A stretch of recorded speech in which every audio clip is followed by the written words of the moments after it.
Now Jethro, the priest of Midian, Moses' father-in-law, heard of all that God had done for Moses and for Israel his people, how Yahweh had brought Israel out of Egypt.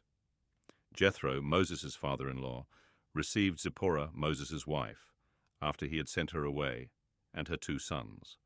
The name of one son was Gershom, for Moses said, I have lived as a foreigner in a foreign land. The name of the other was Eliezer, for he said, My father's God was my help, and delivered me from Pharaoh's sword. Jethro, Moses' father-in-law, came with Moses' sons and his wife to Moses, into the wilderness where he was encamped, at the mountain of God. He said to Moses, I, your father-in-law Jethro, have come to you with your wife and her 2 sons with her. Moses went out to meet his father-in-law and bowed and kissed him. They asked each other of their welfare, and they came into the tent. Moses told his father-in-law all that Yahweh had done to Pharaoh and to the Egyptians for Israel's sake, all the hardships that had come on them on the way, and how Yahweh delivered them. Jethro rejoiced for all the goodness which Yahweh had done to Israel, in that he had delivered them out of the hand of the Egyptians.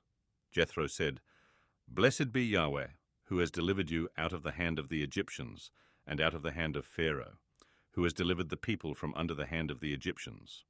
Now I know that Yahweh is greater than all gods, because of the way that they treated people arrogantly. Jethro, Moses' father-in-law, took a burnt offering and sacrifices for God. Aaron came with all the elders of Israel to eat bread with Moses' father-in-law before God. On the next day Moses sat to judge the people, and the people stood around Moses from the morning to the evening. When Moses' father-in-law saw all that he did to the people, he said, What is this thing that you do for the people? Why do you sit alone, and all the people stand around you from morning to evening? Moses said to his father-in-law, Because the people come to me to inquire of God. When they have a matter, they come to me, and I judge between a man and his neighbor, and I make them know the statutes of God and his laws. Moses' father-in-law said to him, The thing that you do is not good. You will surely wear away, both you and this people that is with you, for the thing is too heavy for you. You are not able to perform it yourself alone. Listen now to my voice. I will give you counsel, and God be with you. You represent the people before God, and bring the causes to God. You shall teach them the statutes and the laws, and shall show them the way in which they must walk, and the work that they must do. Moreover, you shall provide out of all the people able men which fear God, men of truth, hating unjust gain, and place such over them to be rulers of thousands, rulers of hundreds, rulers of 50s, and rulers of 10s. Let them judge the people at all times.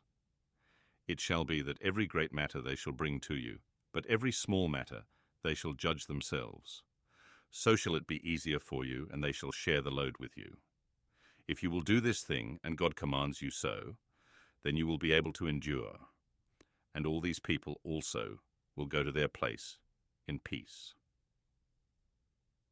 So Moses listened to the voice of his father-in-law, and did all that he had said. Moses chose able men out of all Israel, and made them heads over the people, rulers of thousands, rulers of hundreds, rulers of 50s, and rulers of 10s. They judged the people at all times. They brought the hard cases to Moses, but every small matter they judged themselves. Moses let his father-in-law depart, and he went his way into his own land.